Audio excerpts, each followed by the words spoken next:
Subscribe कीजिए हमारे channel को और साथ ही साथ दबाइए बेल के आइकन को ताकि आपको मिल सके हमारे चैनल की हर न्यू अपडेट्स।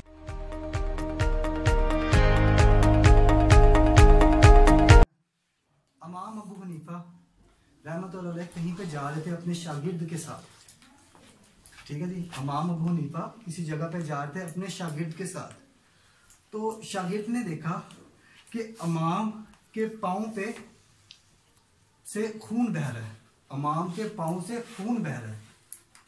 तो शागिर्द के दिल में ख्याल आया, शागिर्द ने कहा मैं क्यों ना अपना अमामा उतार के अपने उस्ताद के पाँव पे बांध दूं ताकि उनका खून रुक जाए।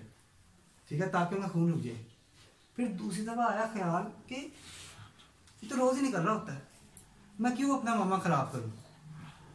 अब उस्ताद था, उस्ताद तो उस्ताद थे, ठीक है, शागिर्द था। कहीं चलते थे, दरिया के किनारे पे पहुंच के बोलो ना, दरिया के किनारे पे पहुंच के बोलो। और जब दरिया के किनारे वो पहुंचे तो शागिर्द ने उस्ताद से पूछा, उस्ताद मोहतरम ये इल्हाम और वसवसे में क्या फ़र्क है, इल्हाम और वसवसे में क्या फ़र्क है। उस्ताद ने कहा जो तुझे पहले आया था वो इल्हाम है और जो तुझे बाद में आया वो वसवसा है। पहला ख्याल जो आपके दिल में किसी भी चीज़ को करने की वजह से आता है वो आपका इल्हाम होता है, जो सच्चा होता है, जो खुदा ताला की तरफ से आता है।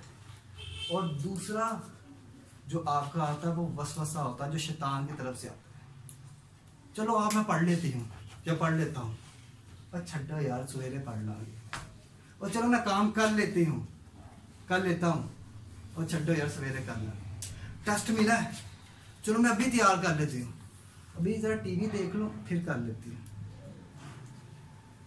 ठीक है ना। तो ये ख्यालात के बारे में मैंने आपको बता दिया। जो पहला ख्याल आपको आता है किसी भी काम के स्टार्ट कर दे, इल्हाम होता है, वो अल्लाह की तरफ से होता है। और जो दूसरा ख्याल आपके पास आता है वो शैतान की तरफ से होता है, वो आपके नफ्स की तरफ से होता है, वो आपको गुमराह करने के लिए होता है। तो आज के सेमिनार